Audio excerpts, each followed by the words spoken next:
আসসালামু আলাইকুম রহমতুল্লাহি ওয়া বারাকাতুহু।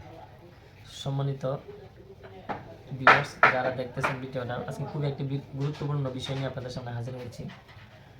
সেটা হলো আপনাদের বা আমাদের বিভিন্ন সময় এরকম দেখা যায় বিভিন্ন বাড়িতে জিন্নাতের আসর থাকে, জিন্নাতের বসবাস থাকে। বেশিরভাগ এটা হয় নতুন বাড়ি করলে পূর্বে থেকে ওই জায়গায় জিন্নাতরা বসবাস করে বা ওই বাড়িতে জিন্নাতরা বিভিন্ন ধরনের ক্ষতি করে, ডিস্টার্ব করে, যারা বসবাস করে সকলে ডিস্টার্ব করে। এই জন্য নিয়ম হলো বাড়িটা বন্ধ করে নেওয়া শক্তিশালীভাবে, যাতে আর কেউ ডিস্টার্ব করতে না পারে। তো এই উদ্দেশ্যকে সামনে নিয়ে আমরা আজকে একজনের বাসায় আসছি।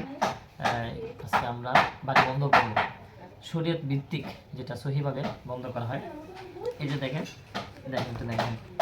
এই যে দেখেন, এখানে আমরা 7টা বোতল নিছি এবং 7টা বোতলে প্রত্যেকটা বোতলের মধ্যে এতে তার কাটা আছে, গজাল যেটাকে বলা হয় 6 ইঞ্চি গজাল। এবং এইটার সাথে এই কাপড়ের মধ্যে কিছু আয়াত লিখতে হয়, কিছু দোয়া লিখতে হয়।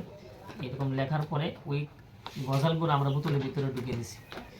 তো এরকমভাবে আমরা এখানে নিয়ম হলো 7টা নির্দিষ্ট না, নিয়ম প্রত্যেকটা বাড়ির আঙ্গিনা সীমানা ভিত্তিক হয়তো কম বেশি বোতল হয়, কাটা হয়। দেখা যায় কাহারও এখানে 10টা হয়, কাহারও এখানে 7টা লাগে, কাহারও প্রয়োজন হয় 9টা। শক্তিশালীভাবে যদি বন্ধ করতে চান, বিভিন্ন সময় অনেকে আছে 4টা ফেরে 4 কোনা দেয়, গায়ে দেয়, অনেকে এইভাবে করে, বিভিন্নভাবে করে। কিন্তু আমি যেটা করি সেটা হলো খুবই শক্তিশালী, যেটা আজীবনের জন্য ইনশাআল্লাহ সারা জীবনের জন্য আল্লাহ তাআলা এই কোরআনের মাধ্যমে তার বাড়িটাকে পরিপূর্ণভাবে আপনার বন্ধ করে দেওয়া হবে, লক করে দেওয়া হবে। আর কেউ কোনো মানুষও ক্ষতি করতে পারবে না, জিন্নাতও ক্ষতি করতে পারবে না ইনশাআল্লাহ। আমার যে বন্ধ করার সিস্টেমটা, এটার মাধ্যমে কোনো মানুষও কেউ যদি ক্ষতি করতে চায় ক্ষতি করতে পারবে না, জিন্নাতরাও যদি ক্ষতি করতে চায় তাহলে জিন্নাতরাও পারবে না, মানে কোনো প্রাণী ইনশাআল্লাহ এরকম ক্ষতি করতে পারবে না ইনশাআল্লাহ। তো আজকে আমরা এখন কাজ শুরু করে দেবো। অনেকটা কাজ আগায় নিছি, অনেক সময় লাগে, বাকি কাজ আরও করবো ইনশাআল্লাহ, আপনাদেরকে দেখাবো ইনশাআল্লাহ। জি, আসসালামু আলাইকুম রহমতুল্লাহ।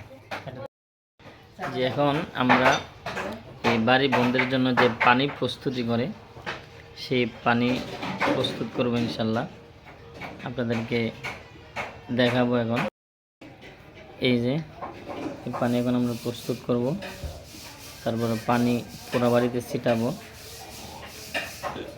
এরপরে দাফন করার ব্যবস্থা করব ইনশাল্লাহ।